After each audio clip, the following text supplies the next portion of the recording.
Hi students, welcome back to my channel M D happy Radhe Radheya. ಆತ್ಮೀಯ ದ್ವಿತೀಯ PUC ವಿದ್ಯಾರ್ಥಿಗಳೇ, 1ನೇ ಕಿರುಪರೀಕ್ಷೆ August 2026ರಲ್ಲಿ ವಿಷಯ ಅರ್ಥಶಾಸ್ತ್ರ. ಸಮಯ ನಿಮಗೆಲ್ಲ ಎಲ್ಲರಿಗೂ ಗೊತ್ತಿರುವಂತೆ ಅಂಕಗಳು 40 ನಿಗದಿಪಡಿಸಿರ್ತಾರೆ. ಸೊ ದ್ವಿತೀಯ PUC ವಿದ್ಯಾರ್ಥಿಗಳಲ್ಲಿ ಈ ವಿಡಿಯೋದ ಮೂಲಕ ಹೇಳಿಪಡಿಸೋದೇನಂತಂದರೆ, ನಿಮಗೆ ಆಲ್ರೆಡಿ ಮಂಡಳಿ LBA 1 ಘಟಕ ಪರೀಕ್ಷೆ 2 ಮತ್ತು 3 ಇವು 3 ಬಿಟ್ಟಿದೆ. ಆ 3 ಘಟಕ ಪರೀಕ್ಷೆಯನ್ನು ಆಧಾರವಾಗಿಟ್ಟುಕೊಂಡೇ ನಿಮಗೆ ಒಂದು ಪ್ರಥಮ ಕಿರು ಪರೀಕ್ಷೆಯನ್ನು ಇಡಬೇಕಾಗಿ ಇಲ್ಲಿ ಹೇಳ್ತಿರುವಂಥುಂಟು. ಸೊ ಹಾಗಾಗಿ ವಿದ್ಯಾರ್ಥಿಗಳು ಪ್ರಮುಖವಾಗಿ ಇಲ್ಲಿ ಗಮನಿಸುವಂಥ ಪ್ರಶ್ನೆಗಳು ನಿಮ್ಮ ಪ್ರಥಮ ಪರೀಕ್ಷೆಯಲ್ಲಿ ಕಡ್ಡಾಯವಾಗಿ ಬರ್ತವೆ. ಸ್ವಲ್ಪ ಇವನ್ನ ಗಮನದಲ್ಲಿಟ್ಕೊಂಡು ನೋಡ್ಕೊತ ಹೋಗಿ ಅಂತ ಹೇಳ್ತೀನಿ. ಅದೇ ರೀತಿ ನಮ್ಮದೊಂದು ಸಣ್ಣ ರಿಕ್ವೆಸ್ಟು, ನಮ್ಮ ಚಾನಲನ್ನು ಇನ್ನೂ ಯಾರು ಸಬ್ಸ್ಕ್ರೈಬ್ ಆಗಿಲ್ಲ ದಯವಿಟ್ಟು ನಮ್ಮ ಚಾನಲ್ ಸಬ್ಸ್ಕ್ರೈಬ್ ಮಾಡ್ಕೊಳ್ಳಿ ಅಂತ ಹೇಳ್ತೀನಿ. ಈ ಪ್ರಶ್ನೆ ಪತ್ರಿಕೆಗಳನ್ನು ಪ್ರಿಪೇರ್ ಮಾಡಿ ನಾಳೆ ನಿಮಗೆ ಆ್ಯನ್ಯುವಲ್ ಎಕ್ಸಾಮಿಗೂ ಸಹ ಹೆಲ್ಪ್ ಆಗ್ತವೆ. ಹಾಗಾದರೆ ಬನ್ನಿ, ಮೊದಲು ನಾವು ಬಹು ಆಯ್ಕೆ ಪ್ರಶ್ನೆಗಳನ್ನು ನೋಡ್ತಾ ಹೋಗೋಣ. ಸರಿಯಾದ ಉತ್ತರವನ್ನು ಆರಿಸಿ ಬರೆಯಿರಿ. ಈ ಕೆಳಗಿನ ಯಾವುದು ಸೂಕ್ಷ್ಮ ಅರ್ಥಶಾಸ್ತ್ರದ ಉದಾಹರಣೆಯಾಗಿದೆ ಅಂತ ಇಲ್ಲಿ ಪ್ರಶ್ನೆಯನ್ನು ಅವ್ರು ಕೇಳ್ತಾ ಇದ್ದಾರೆ. ಸೊ ವಿದ್ಯಾರ್ಥಿಗಳ ಈ ಒಂದು ವಿಡಿಯೋದಲ್ಲಿ ಕೇವಲ ಪ್ರಶ್ನೆಗಳನ್ನು ತೆಗೆದುಕೊಂಡು ಬಂದಿದ್ದೀನಿ. ವಿಡಿಯೋವನ್ನು ಕಂಪ್ಲೀಟಾಗಿ ಕೊನೆವರೆಗೂ ಪ್ರಶ್ನೆಗಳನ್ನು ಗಮನಿಸಿ. ತದನಂತರ ನಾನೇನು ಮಾಡ್ತೀನಿ, ನಿಮಗೆ ಉತ್ತರವನ್ನು ಕೊಡ್ತೀನಿ. ಇಲ್ಲಿ ಆಯ್ಕೆಗಳು ರಾಷ್ಟ್ರೀಯ ಆದಾಯ ಇದೆ, ಅನುಭೋಗ್ಯ ವರ್ತನೆ ಇದೆ, ನಿರುದ್ಯೋಗ ಇದೆ, ವಿದೇಶಿ ವ್ಯಾಪಾರ ಇದೆ. ಸೊ ನಿಮಗೆ ಗೊತ್ತಿರುವಂತಹ ಪ್ರಶ್ನೆಗಳ ಉತ್ತರವನ್ನು ಕಮೆಂಟಲ್ಲಿ ತಪ್ಪದೆ ನೀವೆಲ್ಲರೂ ತಿಳಿಸಿ. ಹೌದಾ? ಸೊ ಬರೀ ಹಾಗಾದ್ರೆ ನೋಡ್ತಾ ಹೋಗೋಣ. ಸ್ಥಾನದರ್ಶಕ ತುಷ್ಟಿಗುಣ ವಿಶ್ಲೇಷಣೆ ತುಷ್ಟಿಗುಣವನ್ನು ಈ ರೀತಿ ಸೂಚಿಸುತ್ತದೆ ಅಂತ ಹೇಳ್ತಾರೆ. ಅದು ಸಂಖ್ಯೆಗಳಲ್ಲಿ ಸೂಚಿಸುತ್ತದೆ, ಪ್ರತಿಫಲಗಳಲ್ಲಿ ಸೂಚಿಸ್ತದೆ, ಅಥವಾ ಸ್ಥಾನಗಳಲ್ಲಿ ಸೂಚಿಸ್ತದೆ, ಅಥವಾ ಪ್ರಶಸ್ತಿಗಳಲ್ಲಿ ಸೂಚಿಸ್ತದೆ ಅಂತ ನಾವಿಲ್ಲಿ ಉತ್ತರವನ್ನು ಬರೀಬೇಕಾಗ್ತದೆ. ನೀವೇನು ವರಿ ಮಾಡ್ಕೋಬೇಡಿ, ನಾನು ನೆಕ್ಸ್ಟ್ ವಿಡಿಯೋದಲ್ಲಿ ಇದರ ಉತ್ತರಗಳನ್ನು ಕಡ್ಡಾಯವಾಗಿ ಕೊಡ್ತೀನಿ. ಸೊ ಈಗ 3ನೇ ಪ್ರಶ್ನೆಯನ್ನು ಗಮನಿಸಿ. 3 TU ಸ್ಥಿರವಿದ್ದಾಗ MU ಏನಾಗ್ತದೆ ಅಂತ ಪ್ರಶ್ನೆ ಕೇಳಿದ್ದಾರೆ. ಶೂನ್ಯವಾಗಿರ್ತದೆಯಾ, ಅಥವಾ ಗರಿಷ್ಠವಾಗಿರ್ತದೆಯಾ, ಋಣಾತ್ಮಕವಾಗಿರ್ತದೆಯಾ, ಅಥವಾ ಧನಾತ್ಮಕವಾಗಿರ್ತದೆ? 4 ಆಯ್ಕೆಗಳನ್ನು ಕೊಟ್ಟಿದ್ದಾರೆ. ಸರಿಯಾಗಿ ಪ್ರಶ್ನೆಯನ್ನು ಓದಿಕೊಂಡು ಅದು ಬರೀರಿ ಅಂತ ಹೇಳ್ತಾರೆ. ಇಲ್ಲಿ ಉತ್ಪಾದನಾ ಬಿಂಬಕ ಸೂತ್ರ LBA 3ರಲ್ಲಿ ಬಂದಿರುವಂಥ ಒಂದು ಪ್ರಶ್ನೆ. ಇದಕ್ಕೆ ಸರಿಯಾದ ಉತ್ತರ Q = F LK ಅಂತ ಹೇಳ್ತೀವಿ. ಇದು ಸರಿಯಾದ ಉತ್ತರ ಅಂತ ಹೇಳ್ತೀನಿ. ಸೊ ನಿಮ್ಗೆ ಗೊತ್ತಿದ್ರೆ ಚೆಕ್ ಮಾಡ್ಕೋಬಹುದು. ನೆಕ್ಸ್ಟು ಇನ್ನು ಬಿಟ್ಟ ಸ್ಥಳ ನಿಮ್ಗೆ ಇಲ್ಲಿ ಕೊಟ್ಟಿದ್ದಾರೆ. 4 ಅಂಕಗಳ ವಿಭಾಗದಲ್ಲಿ 4 ಪ್ರಶ್ನೆಯನ್ನು ಕೊಟ್ಟಿದ್ದಾರೆ. ಆವರಣದಲ್ಲಿರುವ ಸರಿಯಾದ ಉತ್ತರವನ್ನು ಆರಿಸಿ ಖಾಲಿ ಬಿಟ್ಟ ಸ್ಥಳಗಳನ್ನು ಭರ್ತಿ ಮಾಡಿ ಅಂತ ಕೊಡ್ತಾರೆ. ಇಲ್ಲಿ ಬದಲಾಗುತ್ತವೆ, ಆಯ್ಕೆ, ಛೇದಿಸುವುದಿಲ್ಲ, ತುಷ್ಟಿಗುಣ ಅಂತ ಕೊಟ್ಟಿದ್ದಾರೆ. 4 ಪ್ರಶ್ನೆಗಳು, 4 ಆಯ್ಕೆಗಳು. ಸಂಪನ್ಮೂಲಗಳ ಕೊರತೆಯು ಡ್ಯಾಶ್ ಸಮಸ್ಯೆಯನ್ನು ಹುಟ್ಟುಹಾಕುತ್ತದೆ. ಯಾವ ಸಮಸ್ಯೆಯನ್ನು ಹುಟ್ಟುಹಾಕ್ತದೆ? 4 ಆಯ್ಕೆಗಳನ್ನು ನೋಡಿ ಉತ್ತರವನ್ನು ಬರೀರಿ. ದೀರ್ಘಾವಧಿಯಲ್ಲಿ ಎಲ್ಲ ಆದಾನಗಳು ಡ್ಯಾಶ್ ಆಗಿರ್ತವೆ ಅಂತ ಒಂದು ಪ್ರಶ್ನೆಯನ್ನು ಇಲ್ಲಿ ಕೇಳಿದ್ದಾರೆ. ಅದನ್ನು ಗಮನಿಸಿ. 2 ಔದಾಸೀನ್ಯ ವಕ್ರ ರೇಖೆಗಳು ಎಂದಿಗೂ ಪರಸ್ಪರ ಏನಾಗುವುದಿಲ್ಲ? ಛೇದಿಸುವುದಿಲ್ಲ. ಏನ್ರಿ? ಛೇದಿಸುವುದಿಲ್ಲ ಅಂತ ಹೇಳ್ತೀವಿ. ಹೌದಾ? ನೆಕ್ಸ್ಟು ಬಯಕೆಗಳನ್ನು ತೃಪ್ತಿಪಡಿಸುವ ಸರಕಿನ ಸಾಮರ್ಥ್ಯ ಡ್ಯಾಶ್ ಅಂತ ಹೇಳ್ತೀವಿ. ಹೌದಿಲ್ಲ? ಬಯಕೆಗಳನ್ನು ತೃಪ್ತಿಪಡಿಸಬೇಕು ಅಂತಂದರೆ ಆ ಸರಕಿನ ಸಾಮರ್ಥ್ಯ ಬಗ್ಗೆ ಅಲ್ಲಿ ಪ್ರಶ್ನೆಯನ್ನು ಕೇಳಿದ್ದಾರೆ. ಇನ್ನು ನೆಕ್ಸ್ಟು 4 ಅಂಕದ ವಿಭಾಗ ಹೊಂದಿಸಿ ಬರೆಯನ್ನು ನಿಮ್ಮನ್ನು ತೋರಿಸ್ತಾ ಹೋಗ್ತೀನಿ. ಇಲ್ಲಿ ಶಿಕ್ಷಕರ ಸೇವೆ, ಪೂರಕ ಸರಕುಗಳು, MPL, ಬೇಡಿಕೆ ರೇಖೆಗಳು. 4 ಪ್ರಶ್ನೆಗಳನ್ನು ನಿಮಗೆ ಅ ವಿಭಾಗದಲ್ಲಿ ಕೊಡ್ತಾರೆ, ಬ ವಿಭಾಗದಲ್ಲಿ ಪ್ರಶ್ನೆಗಳನ್ನು ಕೊಡ್ತಾರೆ. ಕೆಳಮುಖ ಇಳಿಜಾರು, ಕೌಶಲ್ಯ, ಪೆನ್ನು, ಶಾಹಿ ಮತ್ತು TPL 1 ಅಂಥೇಳಿ ನಿಮ್ಗೆ ಆಲ್ರೆಡಿ ನಾನು ಈ ಒಂದು LBA 1, 2, 3ಯಲ್ಲಿ ಆಲ್ರೆಡಿ ಪ್ರಶ್ನೆಗಳನ್ನು ರಿಪೀಟ್ ಆಗಿರುವಂಥದ್ದೇ.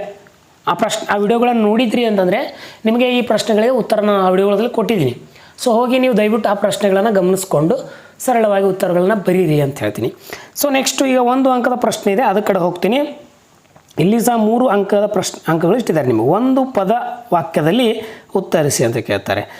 ವಾಸ್ತವಿಕ ಅರ್ಥಶಾಸ್ತ್ರ ಎಂದರೇನು? ರಿಪೀಟೆಡ್ ಕ್ವಶನ್ ಆಗಿದೆ, ಮತ್ತೆ ಮರಳಿ ಕ್ವಶನ್ ಬಂದಿದೆ. ಇನ್ನು MRS ಅನ್ನು ವಿಸ್ತರಿಸಿ. ಆಲ್ರೆಡಿ ನಿಮ್ಗೆ ನಾನು ಹೇಳಿದ್ದೀನಿ ಪ್ರತಿಯೊಂದು ವಿಡಿಯೋದಲ್ಲಿ, ಎಕನಾಮಿಕ್ಸ್ ವಿಡಿಯೋದಲ್ಲಿ ನಿಮಗಿದೆ, ದ್ವಿತೀಯ PUC ವಿದ್ಯಾರ್ಥಿ ಗಮನಿಸ್ರಿ. ನೆಕ್ಸ್ಟು ಆದಾನಗಳನ್ನು 10% ಹೆಚ್ಚಿಸಿದಾಗ ಉತ್ಪನ್ನವು 10% ಅಧಿಕವಾಗುವ ಪ್ರತಿಫಲಗಳ ಪ್ರಮಾಣವನ್ನು ಹೆಸರಿಸಿ ಅಂತೇಳಿ ಪ್ರಶ್ನೆಯನ್ನು ಕೇಳಿದ್ದಾರೆ. ಸೊ ಈಗ ನಾವು 1 ಅಂಕದ ವಿಭಾಗವನ್ನು ನೋಡಿದಾಗ, ಇನ್ನು ಭಾಗ B-ಯಲ್ಲಿ 3 ಪ್ರಶ್ನೆಗಳಿಗೆ 4 ವಾಕ್ಯಗಳಲ್ಲಿ ಉತ್ತರಿಸಿ ಅಂತೇಳಿ 6 ಅಂಕದ ಒಂದು ಭಾಗ ಇಲ್ಲಿ ಕೊಟ್ಟಿದ್ದಾರೆ. ಪ್ರಶ್ನೆಗಳನ್ನು ನೋಡ್ತಾ ಹೋಗಿ. ಇಲ್ಲಿ ಕೆಳದರ್ಜೆ ಸರಕುಗಳೆಂದರೇನು? ಉದಾಹರಣೆ ಕೊಡಿ ಅಂತ ಕೇಳ್ತಾರೆ. ಕೆಳದರ್ಜೆ ಸರಕುಗಳು ಯಾವ್ಯಾವು ಅಂಥೇಳಿ.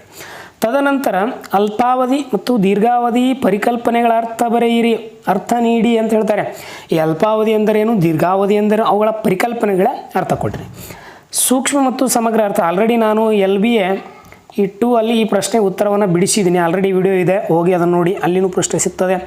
ಬೆಲೆ ಬೇಡಿಕೆ ಸ್ಥಿತಿಸ್ಥಾಪಕತ್ವ ಎಂದರೇನು? ಇದು ಪ್ರಶ್ನೆ ರಿಪೀಟೆಡ್ ಆಗಿರುವಂಥ ಪ್ರಶ್ನೆಗಳು. ಬೇಕಾದ 3 ಪ್ರಶ್ನೆಗಳನ್ನು ಬರೀರಿ, 6 ಅಂಕ ನಿಮ್ಗೆ ಇಲ್ಲಿ ಸಿಗ್ತವೆ. ಹೌದಾ? ಇನ್ನು ನೆಕ್ಸ್ಟ್ ಭಾಗ ಸಿಗೆ ನಿಮ್ಮನ್ನು ಕರ್ಕೊಂಡು ಹೋಗ್ತೀನಿ. ಇಲ್ಲಿ ನೋಡಿ, ಈ ಕೆಳಗಿನ ಯಾವುದಾದರೂ 2 ಪ್ರಶ್ನೆಗಳಿಗೆ 12 ವಾಕ್ಯಗಳಲ್ಲಿ ಉತ್ತರಿಸಿ. ಎಷ್ಟು ವಾಕ್ಯಗಳಿಗೆ? 12. 8 ಅಂತಂದರೆ 4 × 2 8 ಅಂತ. ಇಲ್ಲಿ ಏನು ಹೇಳಿದ್ದಾರೆ ಅಂತಂದರೆ ಒಂದು ಪ್ರಶ್ನೆಗೆ 4 ಅಂಕ. ಹೌದಾ? ನೋಡಿರಿ ಪ್ರಶ್ನೆಗಳು ನೋಡಿ. ಕೇಂದ್ರೀಯ ಯೋಜಿತ ಆರ್ಥಿಕೆ ಬಗ್ಗೆ ಲಘು ಟಿಪ್ಪಣಿ ಬರೆಯಿರಿ. ರಿಪೀಟ್ ಆಗಿದೆ. ಸಮ ಉತ್ಪನ್ನ ರೇಖೆಯನ್ನು ರೇಖಾಚಿತ್ರದ ಸಹಾಯದಿಂದ ವಿವರಿಸಿ. ರಿಪೀಟ್ ಆಗಿರುವಂಥ ಪ್ರಶ್ನೆ. ಒಂದು ಸರಳ ಆರ್ಥಿಕತೆಯಲ್ಲಿ ಕೃಷಿ, ಕುಟುಂಬ, ನೇಕಾರ, ಶಿಕ್ಷಕರು ಸಂಪನ್ಮೂಲಗಳನ್ನು ಬಳಸಿ ಹೇಗೆ ತಮ್ಮ ಅಗತ್ಯತೆಗಳನ್ನು ಪೂರೈಸಿಕೊಳ್ಳುತ್ತಾರೆ ಎಂಬುದನ್ನು ಸಂಕ್ಷಿಪ್ತವಾಗಿ ವಿವರಿಸಿ. ಸೊ ಈ ರೀತಿಯೂ ಪ್ರಶ್ನೆಗಳನ್ನು ಕೇಳ್ತಾರೆ. ನೀವು ಮಾಡಬೇಕಾಗದಿಷ್ಟೇ, ಪ್ರಶ್ನೆಗಳನ್ನು ಗಮನಿಸ್ರಿ, ನಿಮ್ಮದೇ ಆದಂಥ ನೋಟ್ಸ್ ಮಾಡ್ಕೊಳ್ಳಿ. ನಾನು ನಮ್ಮ ಚಾನಲ್ ಮುಖಾಂತರ ವಿಡಿಯೋಗಳನ್ನು ಕೊಡ್ತಿರ್ತೀನಿ. ಆ ನೋಟ್ಸಲ್ಲಿ ಮತ್ತು ಆ ಪ್ರಶ್ನೆಗಳನ್ನು ಬಳಸ್ಕೊಂಡು ಉತ್ತರ ಬರೀರಿ ಅಂತ ಹೇಳ್ತೀನಿ. ಇನ್ನು ಮುಂದುವರಂತೆ ಭಾಗ ಡಿ ಅನ್ನು ನೋಡ್ತಾ ಹೋಗೋಣ. ಇಲ್ಲಿ 6 ಅಂಕದ ಒಂದು ಪ್ರಶ್ನೆ ನಿಮ್ಗೆ ಕೊಟ್ಟಿದ್ದಾರೆ. ಏನು ಸರ್ ಪ್ರಶ್ನೆ ಅಂತಂದರೆ ನೋಡಿ, ಈ ಕೆಳಗಿನ ಯಾವುದಾದ್ರೂ ಒಂದು ಪ್ರಶ್ನೆಗೆ 20 ವಾಕ್ಯಗಳಲ್ಲಿ ಉತ್ತರಿಸಿ ಅಂತ ಹೇಳ್ತಾರೆ. ಇಲ್ಲಿ ಕೆಲವೊಂದು ಸಾರಿ ನಾವು ಲೆಕ್ಕದ ಆಧಾರದ ಮೇಲೆ ಪ್ರಶ್ನೆಗಳನ್ನು ನೋಡ್ತೀವಿ, ವಾಕ್ಯಗಳ ಆಧಾರದ ಮೇಲೆ ಪ್ರಶ್ನೆಗಳನ್ನು ನೋಡ್ತೀವಿ. 2 ಪ್ರಶ್ನೆ ಇದೆ. 2 ಪ್ರಶ್ನೆಯಲ್ಲಿ ಒಂದು ನಿಮ್ಗೆ ಯಾವುದು ಈಸಿ ಅನ್ನಿಸ್ತದೆ ಅದನ್ನು ಬರೀರಿ ಅಂತ ಹೇಳ್ತೀನಿ. ನೋಡಿ, ಇಳಿಮುಖ ಪ್ರಶ್ನೆ ಯಾಕೆ ಕೇಳಿದೆ ನೋಡಿ. ಇಳಿಮುಖ ಸೀಮಾಂತ ದೃಷ್ಟಿಗುಣ ನಿಯಮವನ್ನು ಕೋಷ್ಟಕ ಮತ್ತು ರೇಖಾಚಿತ್ರದ ಸಹಾಯದಿಂದ, ಒಂದು ಕೋಷ್ಟಕ ಇರ್ತದೆ ಅಥವಾ ಕೋಷ್ಟಕನ ಬಿಡಿಸ್ರಿ, ಇಲ್ಲ ಒಂದು ರೇಖಾಚಿತ್ರ ಇರ್ತದೆ, ಆ ರೇಖಾಚಿತ್ರದನ್ನು ಮಾಹಿತಿಯನ್ನು ನೀವು ಕೊಡ್ರಿ ಅಂತ ಇಲ್ಲಿ ಹೇಳ್ತಾರೆ ಅವರು. ಇನ್ನು ಬದಲಾಗುವ ಪರಿಣಾಮ ನಿಯಮಗಳನ್ನು ಬರೆಯಿರಿ. ಬದಲಾಗುವ ಒಂದು ಪರಿಣಾಮದ ನಿಯಮಗಳನ್ನು ಇಲ್ಲಿ ಬರಿತಾ ಹೋಗಿ ಅಂತ ಹೇಳ್ತೀನಿ. ಇನ್ನು ಇದು ನಿಮಗೆ ಭಾಳ ಸೂಕ್ತ ಮತ್ತು ಕಡ್ಡಾಯವಾಗಿ 5 ಅಂಕ ಕೊಡುವಂಥ ಒಂದು ಪ್ರಶ್ನೆ ಇದೆ. ನಿಖರವಾಗಿ 5 ಅಂಕಗಳು ನಿಮಗೆ ಸಿಗ್ತವೆ. ಯಾರು ಪಾಸ್ ಆಗುವಂಥದ್ದು ಮತ್ತು ಸ್ಕೋರಿಂಗಲ್ಲಿ ಇರ್ತಾರಲ್ಲ ಅವರು ಸ್ವಲ್ಪ ಗಮನಿಸ್ತಾ ಇರಿ. ಪ್ರಶ್ನೆಯನ್ನು ಲಕ್ಷ್ಯ ಕೊಟ್ಟು ಹೋದ್ರಿ. ಏನು ಕೇಳಿದ್ದಾರೆ ನೋಡಿ, ಈ ಕೆಳಗಿನ ಕಾರ್ಯಭಾರ ನಿಯೋಜನೆ ಆಧಾರಿತ ಪ್ರಶ್ನೆಗೆ ಉತ್ತರಿಸಿ ಅಂತ ಕೊಡ್ತಾರೆ. ಒಬ್ಬ ಅನುಭೋಗಿಯು 2 ಸರಕುಗಳನ್ನು ಅನುಭವಿಸಲು ಬಯಸುತ್ತಾಳೆ. ಬಾಳೆಹಣ್ಣಿನ ಬೆಲೆ 5 ರು, ಮಾವಿನ ಹಣ್ಣಿನ ಬೆಲೆ 10 ರು ಆಗಿದ್ದು ಅನುಭೋಗಿ ಆದಾಯವು 100 ಆಗಿದೆ. 5 ಬಾಳೆ ಆದರೆ 10 ಮಾವು ಆಗ್ತದೆ. ಅವನ ಒಂದು ಸಂಬಳ ಅಂದರೆ ಅವನ ಒಂದು ಆದಾಯ 100 ಇದೆ ಅಂತ ಹೇಳ್ತಾರೆ. ಹಾಗಾಗಿ ಪ್ರಶ್ನೆಗಳನ್ನು ಗಮನಿಸ್ತಾ ಹೋಗೋಣ. ಅನುಭೋಗಿ ತನ್ನ ಸಂಪೂರ್ಣ ಆದಾಯವನ್ನು ಖರ್ಚು ಮಾಡಿ ಎಷ್ಟು ಪ್ರಮಾಣದ ಬಾಳೆಹಣ್ಣುಗಳನ್ನು ಅನುಭವಿಸ್ತಾನೆ. ಈಗ ಎಕ್ಸಾಂಪಲ್, ಬಾಳೆಹಣ್ಣಿನ ರೇಟ್ ಎಷ್ಟಪ್ಪ? ಒಂದು ಬಾಳೆಹಣ್ಣಿಗೆ 5 ಅಂದರೆ ಇಂಟು ನಾವು ಏನು ಮಾಡೋಣ, ಇಂಟು 100 ಹಾಕೋಣ. 5 × 100 ನೀವು ಡಿವೈಡೆಡ್ ಮಾಡಿರಿ, ಎಷ್ಟು ಬರ್ತದೆ? ಬಾಳೆಹಣ್ಣುಗಳು ಎಷ್ಟು ಬರ್ತವೆ? 5 0 5 5 0 0 5 1 5 ಹೌದಾ? ಎಷ್ಟು ರೀ? ನಿಮಗೆ 500 ಬಾಳೆಹಣ್ಣುಗಳು ಸಿಗ್ತವೆ. ನೆಕ್ಸ್ಟು, ಅನುಭೋಗಿ ತನ್ನ ಸಂಪೂರ್ಣ ಆದಾಯವನ್ನು ಖರ್ಚು ಮಾಡಿ ಎಷ್ಟು ಪ್ರಮಾಣದ ಮಾವಿನ ಹಣ್ಣುಗಳನ್ನು ಖರ್ಚು ಮಾಡಿ ಎಷ್ಟು ಪ್ರಮಾಣ?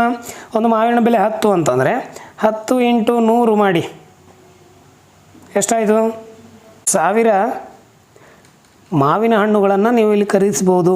ಇಲ್ಲಿ ಬಜೆಟ್ ರೇಖೆ ಇಳಿಜಾರು ಕೆಳಮುಖ ಮತ್ತು ಮೇಲ್ಮುಖವಾಗಿರುತ್ತದೆ. ಹೌದು, ಬಜೆಟ್ ರೇಖೆಯ ಮೇಲಿನ ಮತ್ತು ಎಲ್ಲ ಮಾವಿನ ಹಣ್ಣುಗಳು ಬಿಟ್ಟು ಕೊಡಲಾಗಬೇಕಾಗುತ್ತದೆ. ಸರಿಯೇ? ಬಜೆಟ್ ರೇಖೆಯ ಮೇಲಿನ ಎಲ್ಲ ಮಾವಿನ ಹಣ್ಣುಗಳನ್ನು ಬಿಟ್ಟು ಕೊಡಬೇಕಾಗ್ತದೆ. ಸರಿಯೇ ಅಂತೇಳಿ ನನಗೆ ನೀವು ಕಾಮೆಂಟ್ ಮೂಲಕ ಇಲ್ಲಿ ತಿಳಿಸಿ ಅಂತ ಹೇಳ್ತೀನಿ. ಸೊ ಇದಿಷ್ಟು ಆತ್ಮೀಯ ವಿದ್ಯಾರ್ಥಿಗಳೇ. ಈ ಒಂದು ವಿಡಿಯೋ ನಿಮ್ಗೆ ಇಷ್ಟ ಆದರೆ ನನಗೆ ಕಮೆಂಟಲ್ಲಿ ನಿಮ್ಮ ಅನಿಸಿಕೆಗಳನ್ನು ತಿಳಿಸಿ ಅಂತ ಹೇಳ್ತಾ ವಿಡಿಯೋನ ಇಲ್ಲಿಯೇ ಕೊನೆಗೊಳಿಸ್ತೀನಿ. ಸೊ ಎಲ್ರಿಗೂ ಧನ್ಯವಾದಗಳು. ರಾಧೇ ರಾಧೇಯ.